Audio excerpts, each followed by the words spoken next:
Bien, pues buenas tardes a todas y a todos. Tengo una asignatura pendiente que es aprender euskera, pero a mi edad y mis condiciones no os aseguro que lo apruebe jamás. En caso, aquí está mi buena voluntad y sí que intentaré, por lo menos en esta lengua vehicular, que es el castellano, explicar alguna cosa sobre el gasto militar.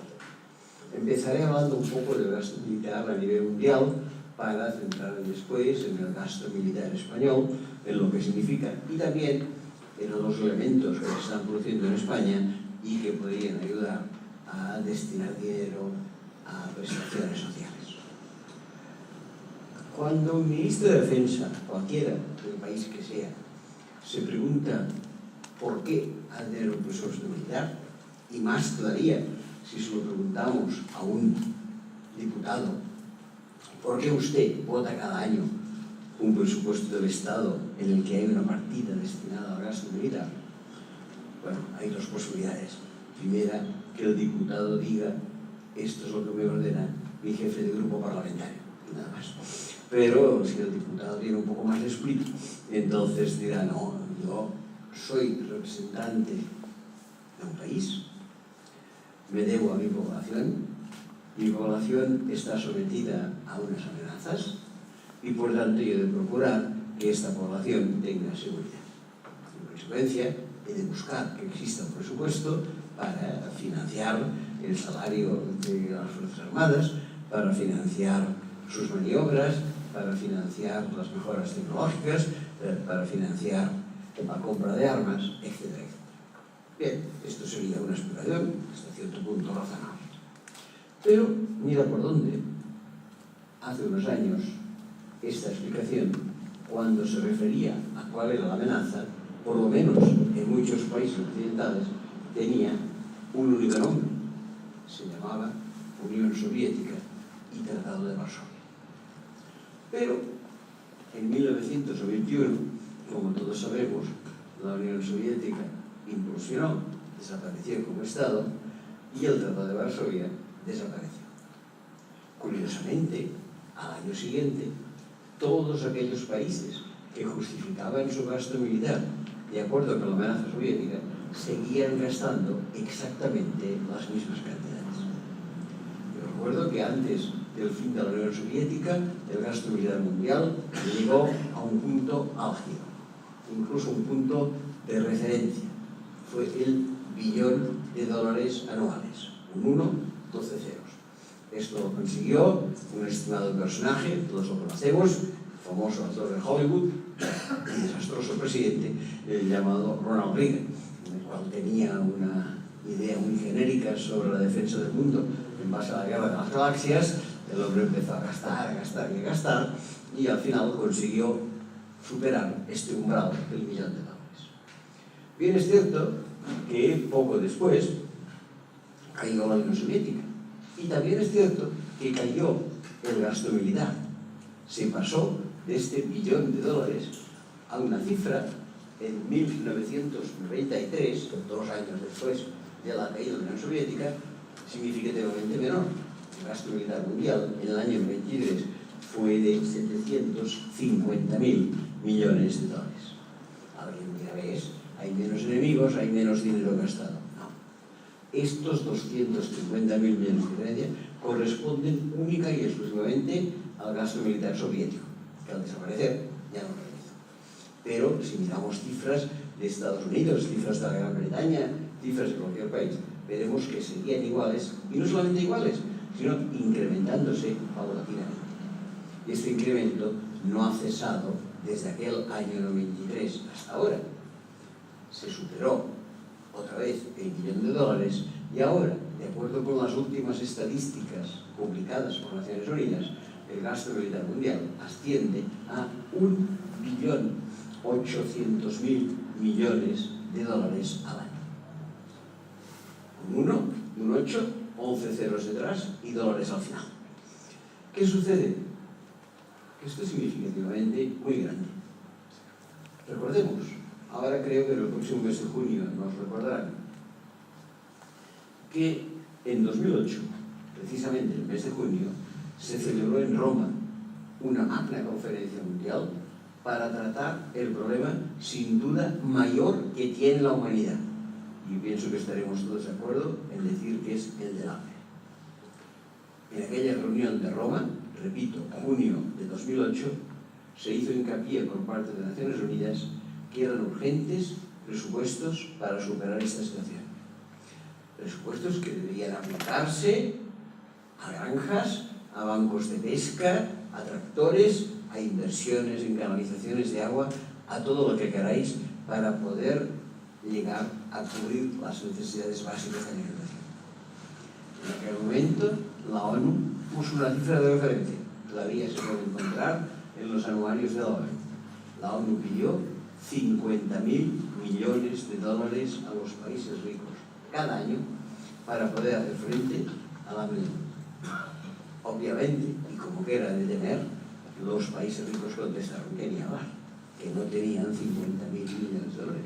Pero mientras no tienen 50.000 millones de dólares para salvar estas vidas humanas, sí que tienen en cambio 36 veces más, es decir, 1.700.000 para preparar la guerra. Esto es inconcebible.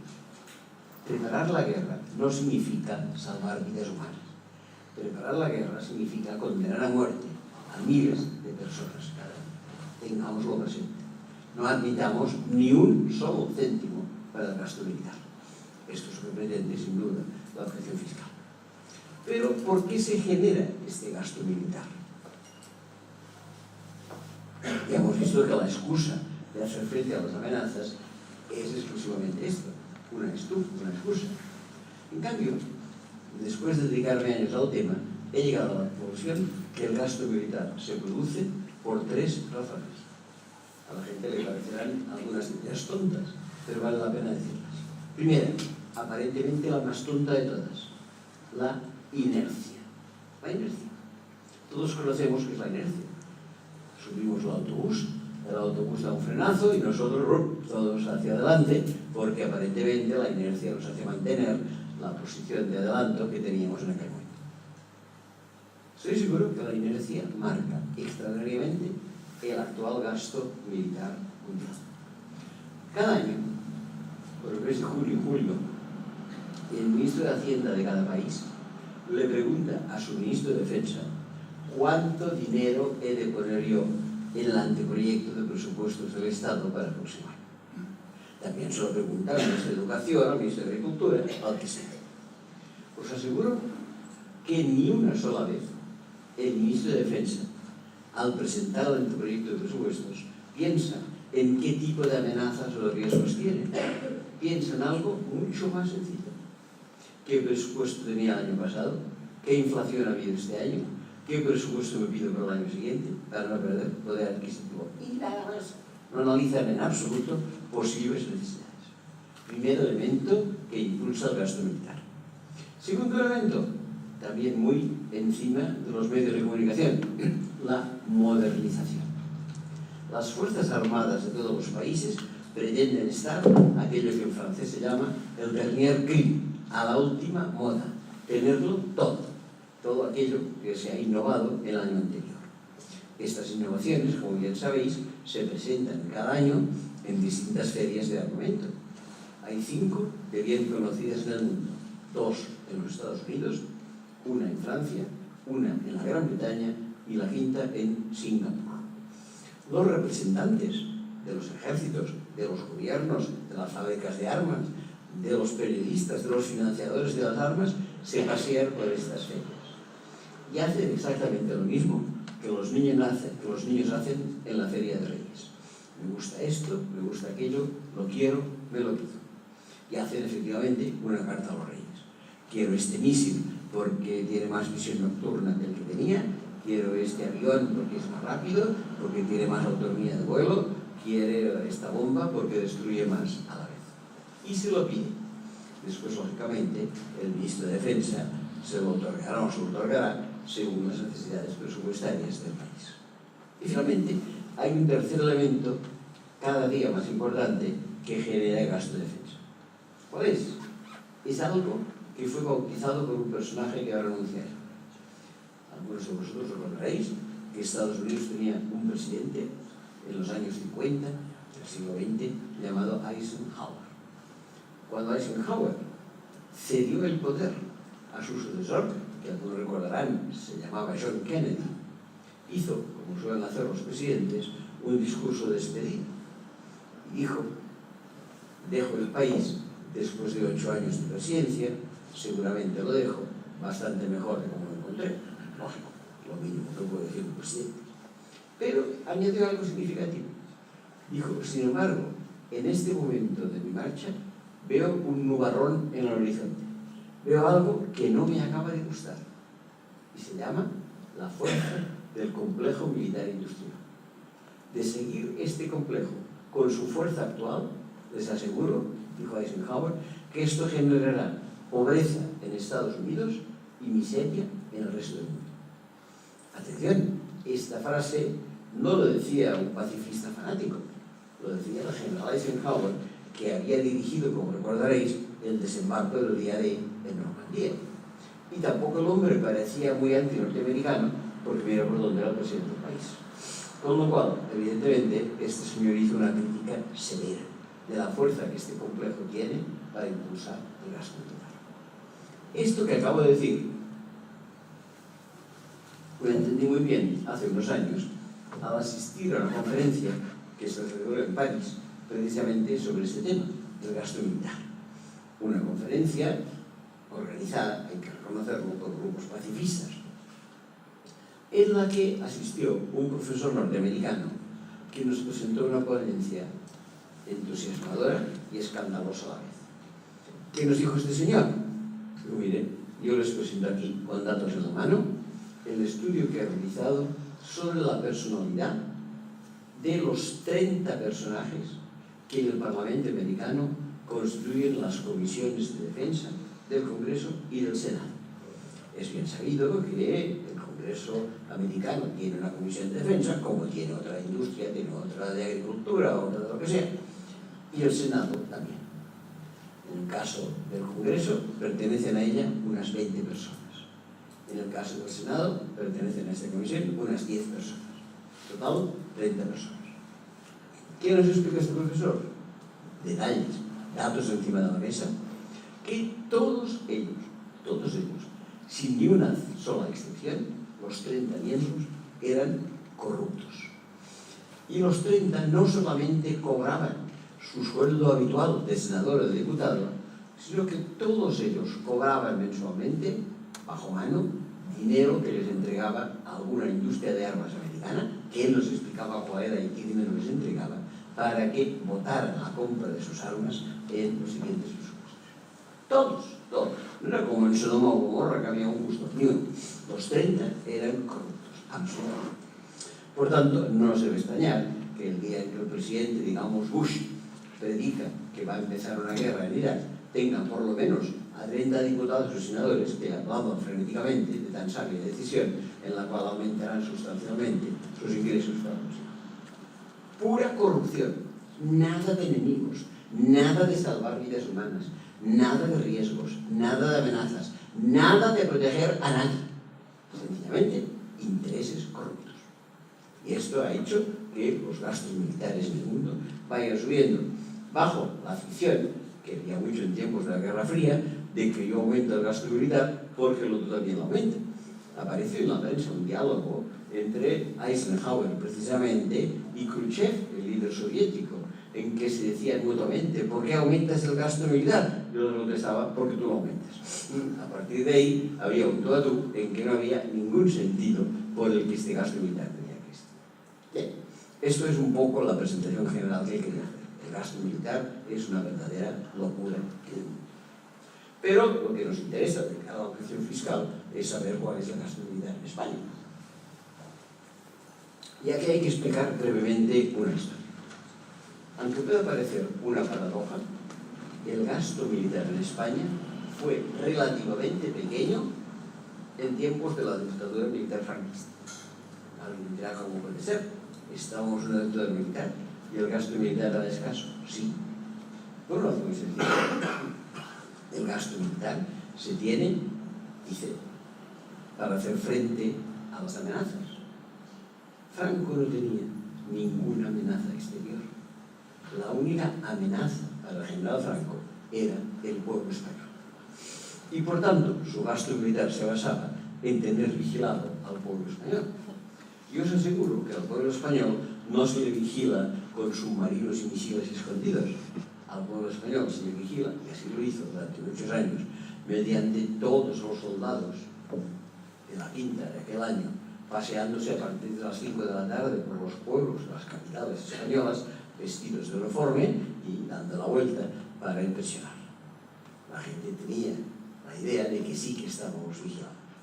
Yo os aseguro que mantener esto era relativamente barato, porque si no recuerdo mal, en aquel momento cada soldado cobraba un salario de 38 pesetas al mes. Bien, por tanto, el gasto militar era pequeño. Y no creció, con una excepción. En tiempos de Franco sí que hubo una excepción que dio crecimiento al gasto militar, aunque no se notó en aquel momento. Fue el famoso Tratado de Amistad y Cooperación entre España y Estados Unidos. Como sabéis, Franco había apoyado al eje fascista. Cuando el eje fue derrotado en la Segunda Guerra Mundial, Franco se quedó sin amistades, y no únicamente sin amistades, sino con un pueblo que empezaba a moverse levemente, pero se movía. Tranvías en Barcelona, mineros en Asturias, estudiantes en Madrid, había un cierto orden. Y Franco se dio cuenta que para salvar su régimen había solo una solución: aliarse con gente que lo protegiera. Y el hombre creó en aquel momento, en el mismo año, 1953, una doble alianza, una de carácter espiritual y otra de carácter material. La alianza espiritual la hizo mediante el concordato con el Vaticano en 1953. Con aquello se aseguraba el nombramiento de los obispos, se aseguraba todo lo que era el diseño pedagógico del país. Y el apoyo material lo consiguió también en el año 53 con el llamado Tratado de Amistad y Cooperación entre España y Estados Unidos, que no estaba claro que se firmara. Incluso hay una anécdota que no se conoció hasta la muerte de Franco. Y sabéis que el generalísimo era poco amigo de los viajes, por aquello de quien se va de Sevilla. Que yo sepa, solo se le conocen algunos viajes muy particulares. El hombre hizo uno, lo sabéis bien porque estáis cerca, a Irún, para entrevistarse con su amigo Adolfo. También hizo otro a la frontera de Badajoz con Portugal, para entrevistarse con Oliveira Salazar, el dictador portugués. Hizo un tercer viaje, un poco más lejos, a Bordighera, que es una población al lado de Génova, para entrevistarse con su amigo Benito. Pero, sin embargo, hay que reconocer que el viaje más largo no se dio por conocer hasta un tiempo después. Lo hizo en 1953 a los Estados Unidos. Lo hizo como viaje secreto para asegurar que se firmaría el tratado. Y al que entonces representaba los intereses españoles en esta negociación, un señor que posteriormente fue ministro de Asuntos Exteriores, como recordaréis, llamado José María de Areilza, le dijo: negocien hasta donde puedan, pero fundamentalmente firmen. No firmes, firmen. Firmen el tratado porque queremos que esto se asegure. Evidentemente, Franco se tuvo que bajar muchos pantalones para que se pudiera firmar, el mayor de los cuales significó, lo sabemos todos, la presencia de armas nucleares en las bases militares norteamericanas. No es momento de hablar porque saldríamos de estudio, pero podríamos hacer memoria del caso de Palomares, en que explotaron algunas de estas bombas. Muy bien, pero en aquel momento además esto fue, ya tiene que ver con el gasto militar, del que hablaré después, un enorme engaño, porque para dar la píldora se nos dijo que a cambio de la ocupación de estas bases, Estados Unidos nos iba a ayudar con todo tipo de vehículos, con todo tipo de productos, con todo tipo de alimentos, para satisfacer a una España misérrima de los años 50. He estudiado el tema, os lo puedo asegurar, he estudiado el tema. En mis tiempos de estudiante, yo cogía, como tanta gente en aquel momento, el tranvía para ir a la facultad. Me habían dicho que el tranvía era un regalo de los Estados Unidos, un antiguo tranvía de Washington, que reciclado nos lo habían mandado. Por cierto, muy cómodo, se balanceaba con una barquita, de manera que mis clases eran después de comer, y me dormía cada día después de comer mientras acudía a la facultad en ese dicho barquito. Pero resulta que, contrariamente a lo que me habían explicado, esto no nos lo regaló, ni esto ni nada, el gobierno norteamericano. Nos lo facturó para que fuera pagado en cómodos plazos desde 1953 hasta 1991. Estuvimos pagando la ayuda norteamericana hasta 1991, siempre, como diré más adelante, fuera de los presupuestos, engañando a la ciudadanía. Cada año había dinero secreto para mandarle a Estados Unidos con el cual pagar esta supuesta. Hasta aquí fue el primer inciso de incremento de gasto militar. Pero hay que reconocer que el gran incremento se produjo unos años después, concretamente en 1982, que fue precisamente el año que se dieron en España, no el 82, pero el siguiente 83, los primeros casos de ejecución fiscal. Porque en el año 82 el presupuesto de defensa subió extraordinariamente. ¿Por qué razón? Porque mira por dónde en aquel momento España se había incorporado a la OTAN y nos dijeron que teníamos que hacer un cúmulo de inversiones para ponernos al día, para ponernos a la par con todos los mecanismos, con todos los sistemas de funcionamiento que tenía la OTAN. Recuerdo que en aquel momento se aprobó una ley, cuyo nombre me ha quedado grabado toda la vida, aunque es una ley muy funcionarial, que se llama Ley de Presupuestos de Inversiones y Mantenimiento de las Fuerzas Armadas. Una ley que tenía una validez legal superior a la de presupuestos del Estado. ¿Qué significa? Que cada año los presupuestos del Estado, en el capítulo de defensa, debían atenerse a lo que dijera esta ley, que tenía una vigencia de 16 años. ¿Qué pasó? Que cualquier ministerio aumentaba, normalmente, a tenor de la inflación, el gasto respecto al año anterior. Pero sobre este aumento, Defensa tuvo siempre la posibilidad de aumentar un 2%, creo que era recordar, un 2,4%.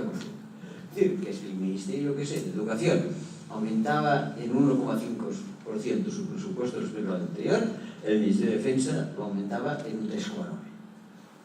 Y así sucesivamente durante 16 años.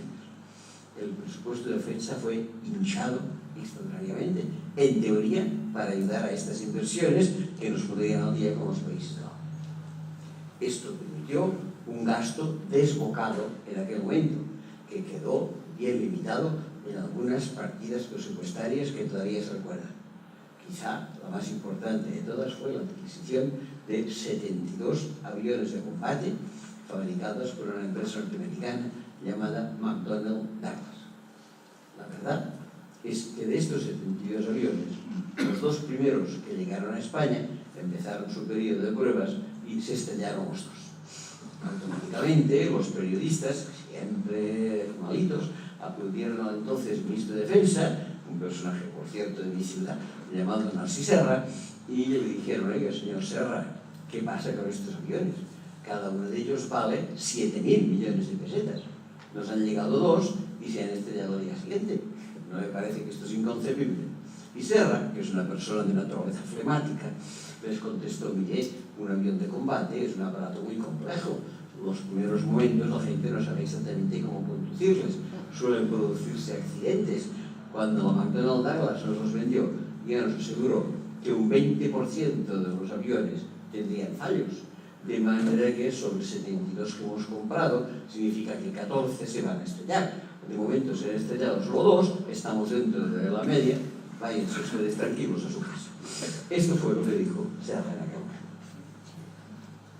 momento. ¿Qué más hicimos para gastar dinero? Otra verdadera insensatez. España se dotó de un portaaviones. La gente se imagina que en España había dos portaaviones. No, había uno solo. Lo que pasa es que había de nombre. Entonces, claro, primero se llamaba de una manera y después se llamaba de otra. El primer portaaviones, el mismo, en un primer momento, se llamó Almirante Carrero Blanco. Todo el mundo sabe quién era. Pero el nombre parecía un poco de modé y entonces decidieron ponerle un nombre un poco más activo y le llamaron algo así como portaaviones Príncipe de Asturias. Bien, el tal portaaviones Príncipe de Asturias, o Carrero Blanco, llámenle como quieran, resulta que era el único portaaviones que tenía la Armada Española. No hay ningún avión antiguo portahelicópteros Dédalo que fue desballestado inmediatamente. Por cierto, ahora el Príncipe de Asturias está siendo desballestado también. Bueno, resulta que yo no entiendo nada de portaaviones, como pueden suponer, ni ganas. Pero, de todos modos, lo que sí que he aprendido es que cualquier portaaviones del mundo, sea norteamericano, sea soviético, sea japonés, sea lo que sea, tiene a lo largo de un año solamente una vida activa de 9 meses. Porque es un aparato tan complejo que todos los años, en periodos de 15 días, de 3 semanas, estos buques deben estar en el muelle para sufrir revisiones y reparaciones. De manera que actúan 9 meses al año y 3 meses están en el muelle. Resulta que a este portaaviones Príncipe de Asturias se le denominó buque insignia de la Armada Española, que la verdad es que no sé lo que significa ni ganas. Pero, en cualquier caso, debe ser un trabajo muy importante. Pero mira, ¿por dónde? El buque insignia de la Armada Española debe hacer un trabajo muy importante y solo puede hacerlo 9 meses al año. De manera que si el enemigo es un poco espabilado y viene durante los 3 meses que no toca, estamos completamente desprotegidos. Con lo cual la solución es muy sencilla. O no tenemos ninguno o tenemos 2. Pero ¿qué razón tenemos para que solo dispongamos de un solo portaaviones? Cosa que ha sido la realidad hasta ahora. Nadie se lo explicaba, hasta que vino un antiguo ministro, cuyo nombre todos recordaréis, llamado Josep Borrell, que nos explicó, a quien quiso escucharle, que el señor Adolfo Suárez se había tenido que comprometer con el ejército a comprarles un portaaviones, porque era la única cosa que les satisfacía para permitir la legalización del Partido Comunista. Esta es un poco la situación. Gastos absurdos, gastos estúpidos, gastos sin sentido todos ellos, pero que los tenemos. Y esto, evidentemente, ha significado un crecimiento enorme de la cifra del gasto militar en España. ¿A qué cifra ha ascendido? ¿En qué momento estamos? Sobre eso también vale la pena decirlo. Oficialmente, según nuestra estimada doña Dolores de Cospedal, el gasto militar en España supone, por lo menos supuso, porque estoy hablando de cifras del 2007, las 2018 no las tengo todavía definitivas, supuso en el año 2007 un gasto de 7.600 millones de euros de Ministerio de Defensa, a los cuales la misma señora Cospedal nos hace saber que hay que añadir 1.100 millones de organismos autónomos del Ministerio de Defensa. Hecha la suma, 8.700. Pero mira por dónde. Los movimientos pacifistas llevamos años mirando cuál es el verdadero gasto militar. Y para ello hemos hecho algo muy sencillo. Hemos mirado cuáles eran las directivas de la OTAN sobre el cálculo del gasto militar. Esto viene a raíz de un memorándum que hace unos 15 años la OTAN mandó al gobierno español un memorándum público diciendo que el gobierno español escondía gasto militar en otros departamentos ministeriales o en otros departamentos presupuestarios. Y que el pobre contable de la OTAN se volvía loco porque no podía homologar los datos de un país a otro. Entonces la OTAN sacó un listado y dijo: señores, calculen ustedes como gasto en defensa esto y esto, que lo tienen escondido en otros sitios. Por ejemplo, si se construía un avión de combate, eso era Ministerio de Industria. Por ejemplo, si se construía una base militar, esto era Ministerio de Obras Públicas. Por ejemplo, todos los gastos de fuerzas españolas en el extranjero era Ministerio de Asuntos Exteriores. Y así sucesivamente. Entonces la OTAN dijo: esto no funciona, hagan el favor de hacer el cálculo. Los pacifistas cogimos el listado de la OTAN, lo aplicamos buscando los datos en los distintos ministerios y la verdad es que nos permitimos añadir un par de conceptos más. El más importante de los cuales, creo que nadie lo pondrá en duda, era el de los intereses de la deuda pública, de la parte de la deuda generada por el gasto militar. En Barcelona hay bastantes escuelas que deben apoyar la alimentación de sus alumnos mediante las becas Gobernador. Es más, Ahora, por Semana Santa y por Navidad, en un barrio de Barcelona que muchos conocéis que se llama El Raval, hay muchísimas escuelas que mantienen las puertas abiertas para que los chavales puedan ir a comer un plato caliente durante estos días. Si no, no lo comen en ningún sitio. ¿Bien? Por esto se encerraban los maestros. Consideraban insuficiente la cantidad que les daba la Generalitat para las becas jóvenes. Y les pregunté qué cantidad os da. Y me dijeron, no para nosotros, para toda Cataluña, 5 millones de euros. Pues bien, ahora una trampita. Para las becas comedor en Cataluña, 5 millones de euros al año.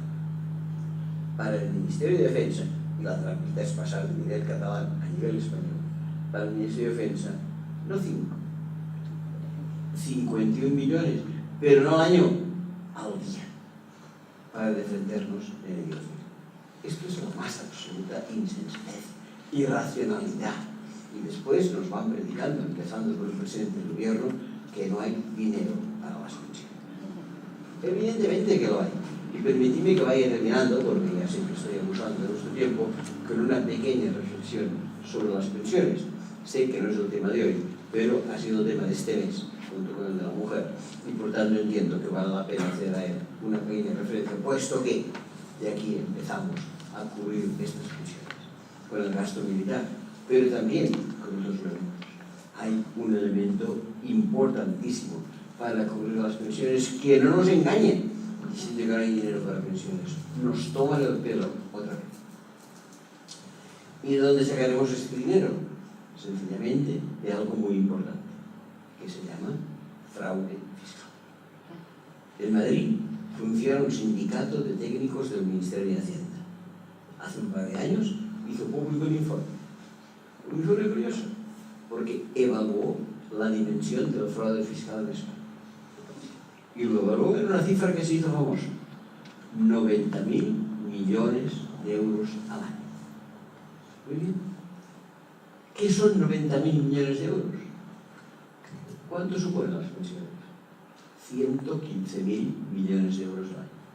Si lo aplicáramos el fraude fiscal a mejorar las pensiones podrían ser incrementadas en un 80% cada año. Yo soy pensionista. Hace 2 meses el Ministerio de Administraciones Públicas me mandó una carta muy amable diciendo: acabamos de empezar 2018, esté usted satisfecho, le hemos incrementado la pensión en un 0,25%, como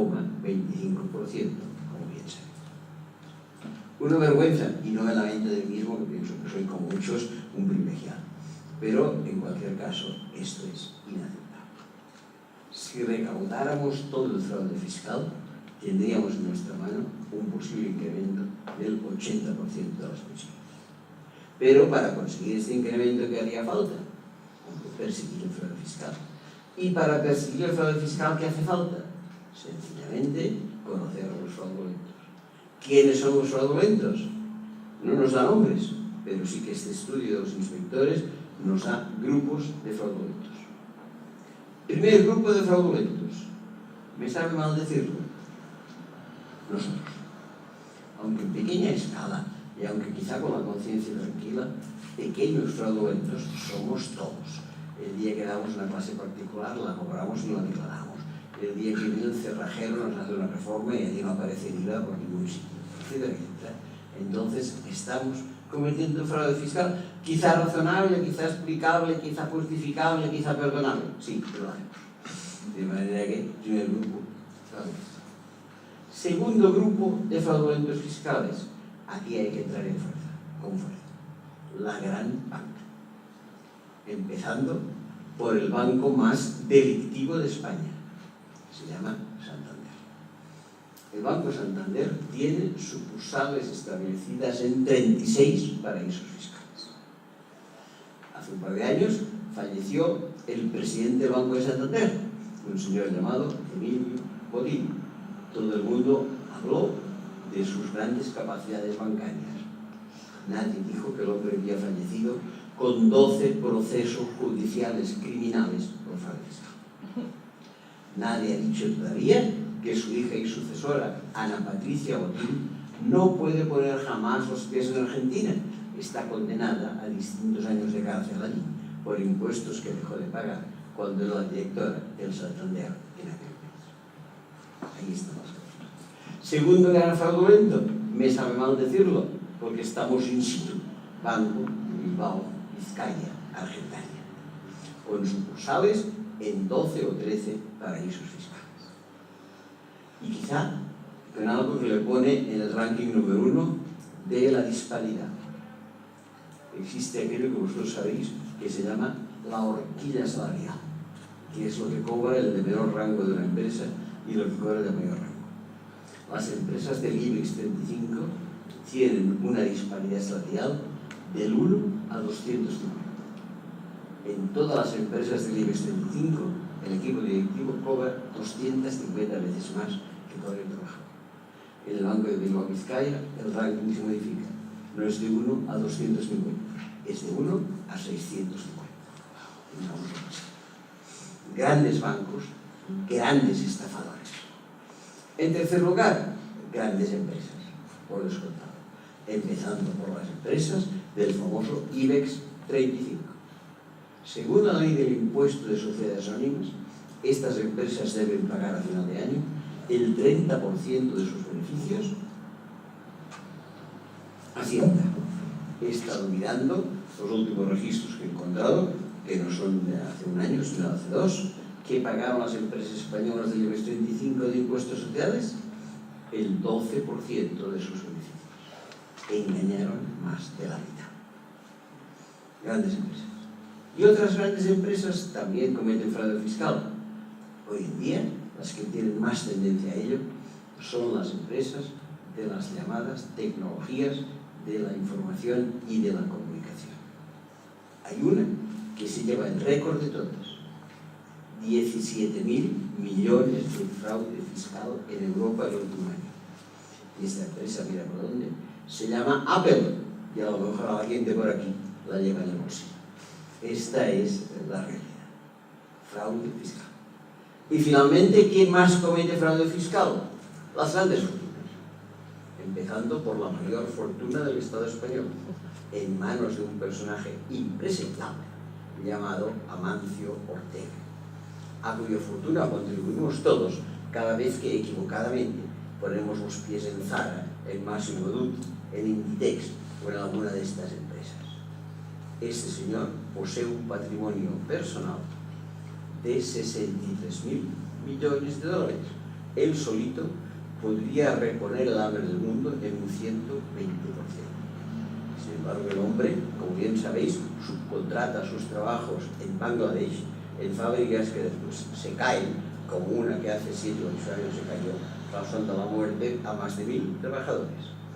Era una fábrica subcontratista del señor Amancio Ortega. Pero cuidado, también era una fábrica subcontratista de unos que se limpiaron la cara e hicieron todo tipo de presiones para que su nombre no apareciera públicamente, aunque al final se supo, una de las empresas más impresentables del país, que se llama El Corte Inglés. Vale la pena que lo sepamos y lo tengamos presente. Toda esta gente, así, y para limpiarse la conciencia, el señor Amancio Ortega hizo un generoso donativo a Cáritas de 20 millones de euros. A la semana siguiente aparecía en el periódico que le estaban persiguiendo por un fraude fiscal suave de 30 y tantos millones. Por ahí falla el dinero, por ahí deberíamos tenerlo y por ahí hay que cubrir las pensiones. Que no nos digan que nos pueden pagar, porque además nos engañan con tanta malicia que nos advierten, especialmente a la gente más joven, que como que no habrá dinero para las pensiones, porque no piensan hacer esto que estoy diciendo, la gente debe empezarse a proteger. ¿Cómo debe empezarse a proteger? Constituyendo algo absolutamente pernicioso, que se llaman planes de pensiones. Y resulta que la gente joven, ahora ya no, porque el empleo está un poco más difícil, pero hace 8 o 10 años encontraba un trabajo de mileurista, porque era lo habitual en aquel momento, ahora parece una divinidad, y aquel señor mileurista lo que hacía era recibir la visita de un banco, de una caja de ahorros que todavía existía, o de una compañía de seguros que le decía, oiga, ahorre usted para el día de mañana. Usted es mileurista, separe 50 euros cada mes de su salario viva con los 950 restantes, pero cuidado, estos 50 inviértalos en un plan de pensiones. Y tú, como un corderito, invertías estos 50 euros mensuales en tu plan de pensiones, no te iban a decir nada. Y desde tus 25 años hasta el día en que te jubilaras, y no podía ser antes de los 65 años, tendrías tu dinero allí sin poder tocarlo y sin que nadie te dijera qué hacían con tu dinero del plan de pensiones. Y mientras tú, como un angelito, ibas por el mundo diciendo que no querías inversiones en armas, que no querías inversiones en drogas, que no querías inversiones en prostitución, tu dinero durante 40 años no hacía otra cosa que acudir a las armas, acudir a las nucleares, acudir a la droga, acudir a la fosalía. Nos están tomando el pelo radicalmente.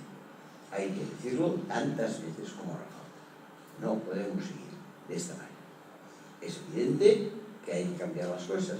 Y cuidado, además el resultado que con el paso del tiempo la rentabilidad de estos fondos de pensiones ha sido exigua y aquellos que hicieron caso perdieron una buena parte de su capital. Esta es la situación. Sé que he salido un poco del capítulo que se me ha encomendado, pero como esta semana todo se ha movido alrededor del gasto militar, atención, he dicho cuál era, 18.000 millones de euros. Pensiones, mucho más, claro está, pero estamos hablando del 10% de las pensiones, lo cual ya sería un buen aumento significativo que nos quitáramos de encima esto horroroso e injustificado que es el gasto militar. Lo dejo aquí y muchas gracias, si os parece.